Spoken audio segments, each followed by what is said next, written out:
भक्ति में भी उन्होंने आज मैं बताने वाली हूँ श्री कृष्ण की राजनीति। श्री कृष्ण जो थे वो हमारे मस्तिष्क में रहते, वो सारे विराट का मस्तिष्क, अत्यंत चतुर और बुद्धिमान।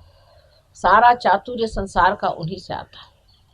और चतुराई ये कि वो समझ गए कि इनकी खोपड़ी में आसानी से चीज जाने वाली, तो टेढ़ी उंगली घी निकालना पड़ेगा। लेकिन उसको समझने के लिए भी जब तक आप में आत्म साक्षात्कार नहीं होगा, आप कृष्ण को भी नहीं समझ पाएंगे, क्योंकि वो टेढ़ी खीर है। लेकिन माँ तो साफ साफ बात बता देगी कि कृष्ण क्या कह रहे थे। जब उन्होंने आपसे कहा कि आप भक्ति करिए, तो उन्होंने कहा है पत्रम पुष्पम फलम तोयम, सब कुछ मैं ले लेता, और देने के समय एक शब्द पे आपको खिला गए, लेकिन तुम अनन्य भक्ति करो। अनन्य शब्द का अर्थ कर कोई भी संस्कृत समझने वाला हो, जब दूसरा नहीं होता है, माने आत्म साक्षात्कार के बाद भक्ति करो। साफ कह गए।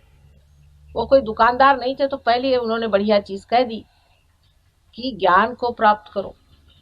ज्ञान माने ये नहीं पढ़ना लिखना। पढ़ने लिखने से कोई आदमी आपने सुना है कि वो आत्म साक्षात्कारी हो गया, उल्टा गुस्सेला हो जाता है। तो उन्होंने कहा कि आप ज्ञान को प्राप्त करो, माने अपनी जो नसें हैं, जिसे सेंट्रल नर्वस सिस्टम कहते हैं, उसमें जानो परमात्मा। यही विद है, इसी से वेद शब्द आया, यही ज्ञान है। परमात्मा को अपने उंगलियों पे जानना होगा, ऐसे मोहम्मद साहब ने कहा। जब उत्थान रिजरेक्शन का समय आएगा, तब आपकी उंगलियां बोलेंगी, ऐसे मोहम्मद साहब ने कहा है। श्री कृष्ण ने भी सबसे पहले यही बात कही। भक्ति के लिए अनन्य पे नचा दिया, और कर्म के लिए फिर नचा दिया आपको। कहा कि सब कर्म करो और परमात्मा के चरणों में रखो। हो ही नहीं सकता, ये बेवकूफ बनाने की बात है। हो ही नहीं सकता।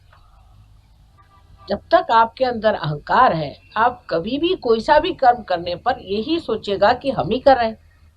लेकिन जब आप पार हो जाएंगे, तो आप क्या कहिएगा कि ये हो रहा है माँ, जा रहा है, बन रहा है, इनका नहीं होता। आप ये नहीं कहते कि मैं कर रहा हूं, मैं कुंडलिनी उठा रहा हूं, ऐसे नहीं कहते आप कहते उठ नहीं रही। तृतीय पुरुष में बातचीत शुरू हो जाती है। तू ही तू ही तू ही, जो कबीर ने कहा, वो शुरू हो जाता है। जब तक आपकी कुंडलिनी जागृत नहीं होगी, तब तक आप कर्म का फल परमात्मा पे डाल ही नहीं सकते। लेकिन कुंडलिनी जागरण के बाद हठात आप डाल ही देते, कहते ही नहीं बनता दूसरी चीज। अब कोई आदमी का नहीं हो रहा, तो कहें भाई हो नहीं रहा, क्या करें, इनका तो ये गड़बड़ है, उनका वो गड़बड़ है, कुछ पाप कर्म होंगे, कुछ और गड़बड़ होगी, कोई बात होगी। अब बोल भी सकते नहीं, ये चक्र पकड़ रहा है, वो चक्र पकड़ रहा है, ये होगा। लेकिन ये नहीं कहेंगे कि मैं कर रहा हूं, मैं छूट गया।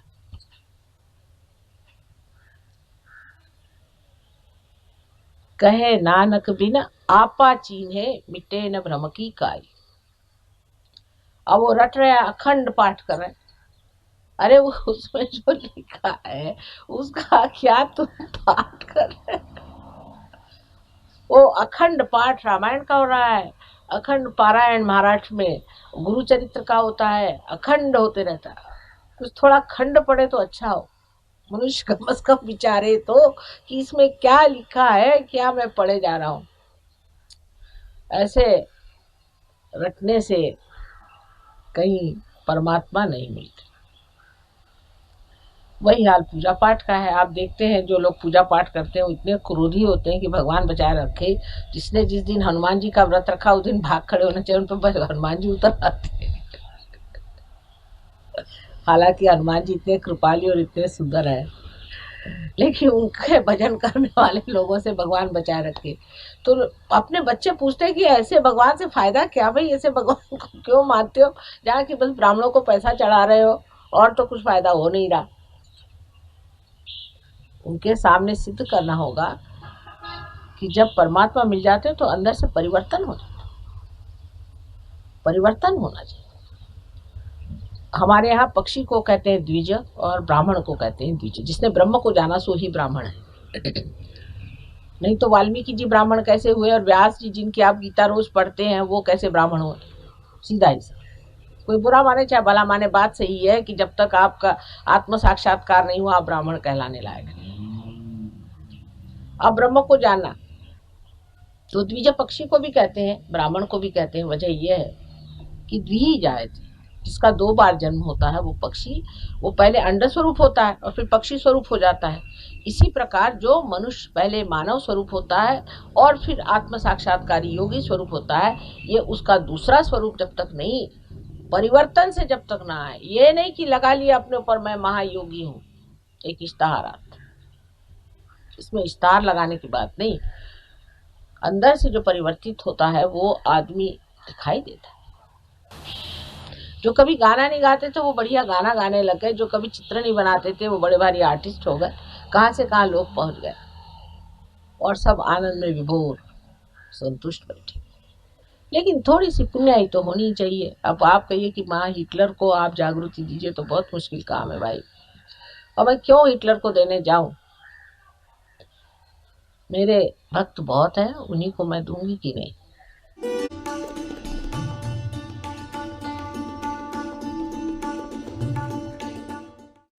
शरीर के साथ आपका ज्ञान भी प्रगल्भ होना चाहिए, वो भी एक संतों जैसा होना चाहिए। पहले संत लोग कोई यूनिवर्सिटी नहीं गए, कॉलेज नहीं गए, पढ़ते नहीं थे। बहुतों को शायद लिखना पढ़ना भी नहीं आता हो, ऐसे भी संत साधु हो गए हो। लेकिन संतों के लक्षण सारे उनमें थे। क्या हम ये समझते हैं कि जो निराकार है वो सगुण आप लोगों में बैठा हुआ है, वो साकार होकर के आपके अंदर जागरूक है? क्या ये भावना हमें एक दूसरे के प्रति है? ये श्रद्धा और ये आदर हम लोगों को एक दूसरों के प्रति है? जो एक दर्जी को कुम्हार के प्रति था वो है। इसमें आप किसी भी पोजीशन के हो, बड़े हो छोटे हो, इससे कोई फर्क नहीं पड़ता। गुरु नानक के पास जब नामदेव गए तो उनका बड़ा स्वागत हुआ और उनसे कहा गया कि आप अब कुछ पंजाबी में कविताएं लिखी। तो आपको आश्चर्य होगा कि नामदेव की किताब इतनी बड़ी है, उसमें से आधी जो है उसमें हिंदी और पंजाबी में कविताएं, और इतने सहूलियत से उन्होंने पंजाबी और हिंदी भाषा में लिखा है। मराठी भाषा और हिंदी भाषा का तो मेल है ही, लेकिन पंजाबी का इतना मेल नहीं बैठता। मैं भी पंजाबी भाषा जानती हूँ और आश्चर्य की बात है कि इतना सुगम और इतना सुंदर लिखा है सारा कुछ कि पढ़ते ही बनता है।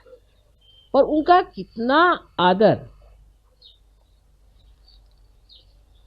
श्री नानक साहब ने किया कि ग्रंथ साहब में तक उनके सखूबाई, जो कि बर्तन मांजने वाली घर की औरत थी, उसका तक ग्रंथ साहब में उदाहरण है। इससे आप समझ सकते हैं कि संतों की जो मान्यता है वो संत ही कर सकते हैं, और क्या करेंगे। औलिया निजामुद्दीन हो गए। आप जानते हैं कि उस वक़्त के सुल्तान ने कहा कि कल तुम मेरे सामने सर नहीं झुकाओगे तो तुम्हारी गर्दन कटा दूंगा मैं कल, और दूसरे दिन उनकी गर्दन कट गई। संतों को पहचानने वाले संत ही होते। तो पहले अपना संतपना जो है वो ठीक होना चाहिए, नहीं तो आप संत को पहचानिएगा कैसे? अगर आपके अंदर वाइब्रेशंस ही नहीं आ रहे हैं, अगर आप निर्विचारी नहीं हो रहे हैं, जब आपके अंदर सहयोग का कुछ कमल ही नहीं खिला हुआ, आपका हृदय ही जब बंद है, तो आप संतों का मान कैसे करेंगे और आपका भी मान कौन करेगा? सीधा हिसाब।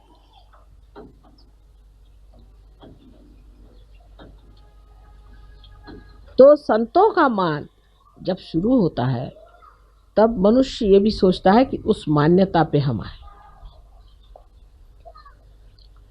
और उस मान्यता को पाने के लिए हमें नम्रतापूर्वक ध्यान करना चाहिए।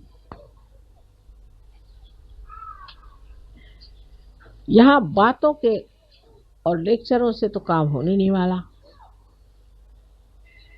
हम सहयोगी सहयोगी करके भी नहीं होने वाला, सर्टिफिकेट लगाने से भी नहीं होने वाला, आप कितनी भी डोनेशन दे नहीं दे कुछ करें उससे नहीं होने वाला। इसमें जब तक फल नहीं लगेंगे तब तक यही लोग कहेंगे कि हाँ हम जानते हैं ये भी एक है खड़े हुए, ऐसे बहुत देखी। सो फलद रूप होना चाहिए, इसमें फल लगने चाहिए, और उसके लिए सबसे पहले इस प्यार का वर्ण करना चाहिए, जिस प्यार में मनुष्य के पास सत्य का दर्शन होता है।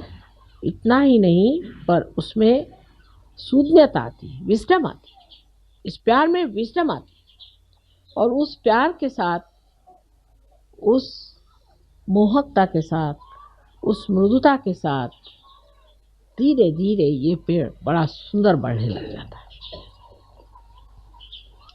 इसको संवारना चाहिए, इसको प्यार से संवारना चाहिए, मान देकर संवारना चाहिए, अपना मान रख के संवारना चाहिए, इसको बढ़ाना चाहिए, इसको सजाना चाहिए इस तरह से कि लोग देखें और कहें कि वाह रे वाह, कितने संत इस माने बना दिए। पहले तो एक ही दो दिखाई देते थे, और फिर देखिए कि उस ज़माने में बेचारे एक कहीं तो नामदेव, एक कहीं तो नानक साहब, एक कहीं तो कबीर, एक कहीं तो वो बेचारे गोरा कुंभार, तो दूसरे ज़माने में हुए तो दो चार और हो गए। उनकी कोई जमात तो नहीं थी, उनका कोई विश्व निर्मल धर्म तो नहीं था जिसके बूते पे खड़े हो जाए। इतने संतों का समागम और इतनी सुंदर मंडली तो कभी नहीं बनी थी। लेकिन उसके जगह अगर कुरूपता दिखाई दे तो समझ लेना चाहिए कि अभी हमने अपने को प्यार नहीं किया, और माँ तो हमको इतना प्यार करती है और हम अपने को नहीं प्यार करते। अपने को शुद्ध स्वच्छ बनाना, इससे बढ़कर और क्या अपनी मनुष्य सेवा कर सकते।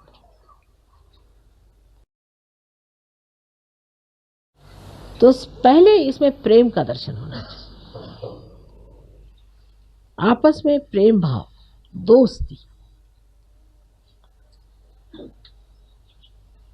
लेकिन चालाकी करना सहयोग में मान्य नहीं। जो चालाक है वो महामूर्ख है मेरे विचार से, तो कि वो अपने ही को धोखा दे रहा है। किसको धोखा दे रहा है भाई? तो वो तो कबीरदास जी ने भी कहा है कि जो इसने जग को ठगा उसने अपने को ठग लिया, बेवकूफी है। तो अपने ही साथ चालाकी क्या करने की? अपने साथ तो कम से कम सच्चाई रखनी चाहिए कि भाई मैं अपने को क्यों ठग रहा हूं, मैं अपनी सुंदरता को क्यों घटा रहा हूं।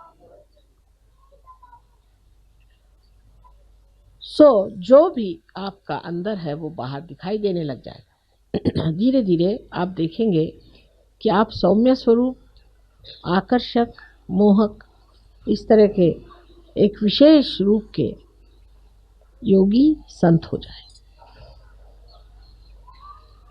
लोग अपने से प्यार नहीं करते। एक तो सरकारी यहाँ जो असर है कि सरकार से आगे भी एक बड़ी भारी सरकार बैठी हुई है, और वो सरकार प्यार से चलती है, विश्वास से, आनंद से चलती है। उस सरकार में हमें खड़ा होना है, इस भावना को दृढ़ करना है, और अपने प्रति पूर्ण विश्वास रखना है कि हम होंगे, यही करेंगे। जब तक आप लोग इस दशा में नहीं पहुंचेंगे, आप इस देश का भी कुछ कल्याण नहीं कर सकते, अपने घर वालों का भी कोई कल्याण नहीं कर सकते, किसी का भी नहीं कर सकते। अगर आप ही के पांव जमे नहीं है ज़मीन पर, तो आप किसको बचा सकते हैं बताइए। आप खुद ही डामाडोल खड़े हुए हैं, तो जिसके साथ 2-4 और आ जाएंगे तो आप डूब जाइएगा। और यही होता है। इसीलिए हम देखते हैं कि आसुरी विद्या आदमी जल्दी पकड़ता है और शुद्ध विद्या कठिनाई से पकड़ता है। हमें आप मानते हैं सो तो ठीक है, मानना तो है ही, क्या करें आप।